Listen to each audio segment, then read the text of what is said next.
किसी भी समाज की प्रगति उससे मापता हूँ जहाँ उनकी महिलाओं ने कितना विकास किया है। कि महिलाओं को मत देने का अधिकार मिला जाके 1920 में हमारे यहाँ संविधान लागू होते ही जैसे पुरुषों को अधिकार वैसे महिलाओं को भी समान मताधिकार मिला। अपने अधिकारों के साथ जागरूक रहे और लेकिन उसके साथ ही अपने कर्तव्य के प्रति भी उत्तरदायी बने रहे। एक एक लाइन एक एक शब्द पे इतने मनन चिंतन करने के बाद हमारा संविधान तैयार हुआ और उसका श्रेय जाता है हमारे बड़े ही प्रिय हमारे भीमराव अंबेडकर साहब को। संविधान को न कोई मिटा सकता है और न ही कभी मिटेगा।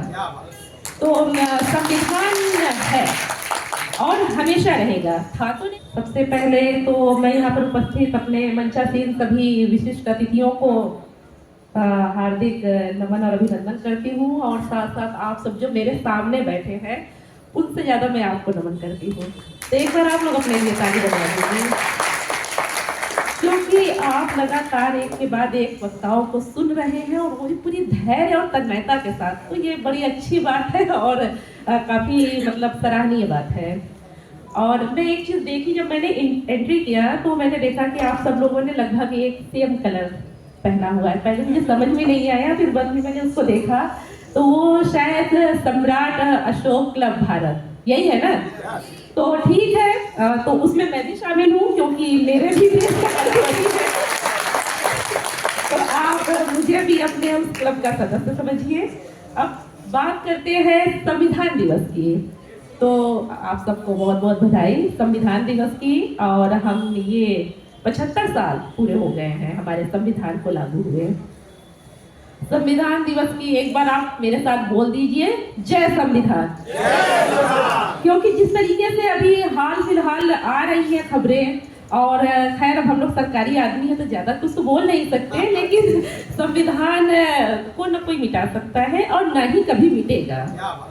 तो संविधान है और हमेशा रहेगा। था तो नहीं, क्योंकि उसको बनाने के लिए तो बड़ी मेहनत करनी पड़ी, जिसके बारे में हमसे पहले जो पूर्व वक्ताओं ने काफी कुछ बोला।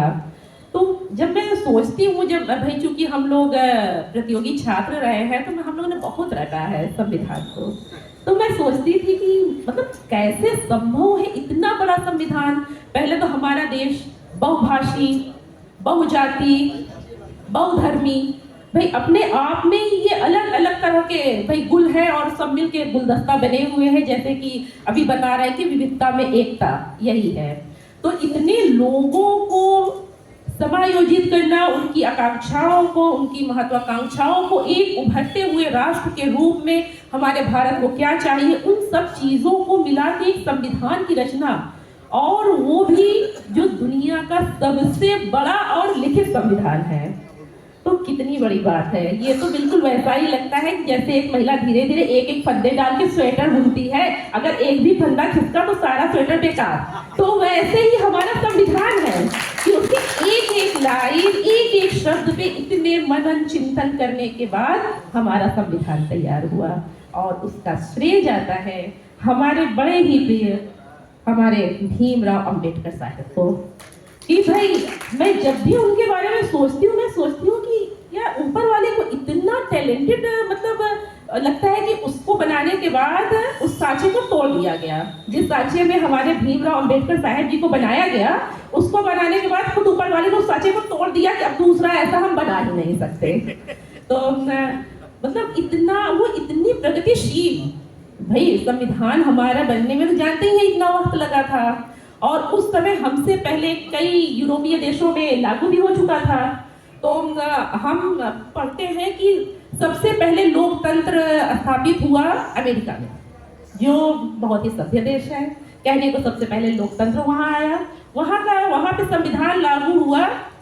शायद मैं गलत नहीं हूँ तो 1789 में 1789 में लागू हुआ। बट वहाँ की महिलाओं को मत देने का अधिकार मिला जाके 1920 में।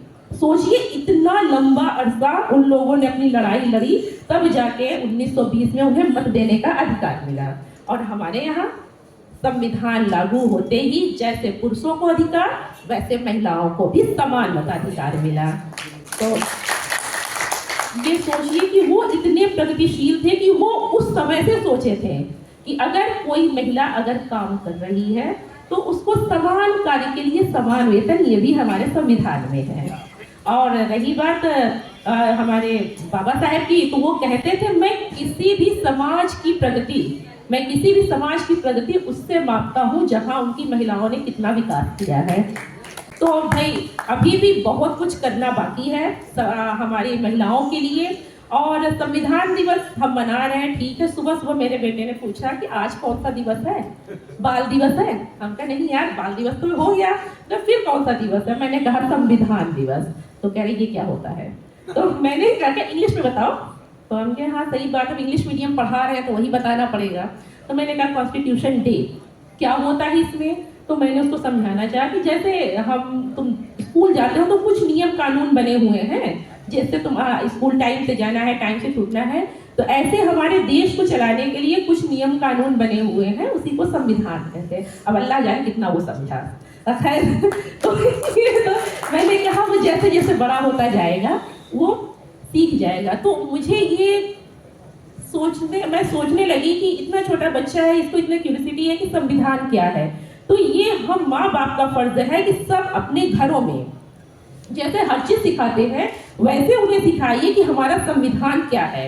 एक बात है कि हम भारतीय अपने अधिकार के लिए बड़े जागरूक रहते हैं कि हमें तो अधिकार है, हमें स्वतंत्रता मिली है, बोलने की स्वतंत्रता मिली है, कहीं भी आने जाने की स्वतंत्रता है, लेकिन हमारी स्वतंत्रता वहीं तक है जहां तक हम दूसरे के अधिकार को प्रभावित न करें।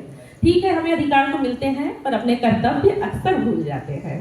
तो हम अपने अधिकारों के साथ जागरूक रहें और लेकिन उसके साथ ही अपने कर्तव्य के प्रति भी उत्तरदायी बने रहें।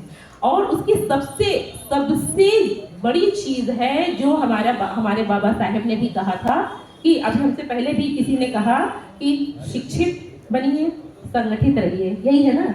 तो शिक्षा बहुत ही जरूरी है। उन्होंने कहा भी था कि शिक्षा वो शेरनी का दूध है, बाकी तो आप जानते हैं कि जो पिएगा वो गुर्राएगा।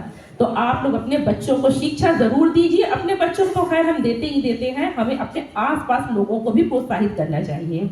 और अब संविधान दिवस को मनाने का सबसे यही है कि हम अपने बच्चों को भी सिखाएं कि ये संविधान क्या है और हम कैसे इसको और अच्छा बना सकते हैं, क्योंकि ये बाबा साहेब का हम लोग को सबसे अमूल्य उपहार है।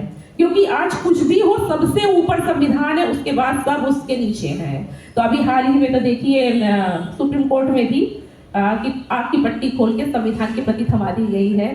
तो ये संविधान की तो महत्ता ही है। इस जितनी भी हमारी मिशनरीज है सब कहाँ से शक्तियाँ पाती हैं, वो संविधान से ही है।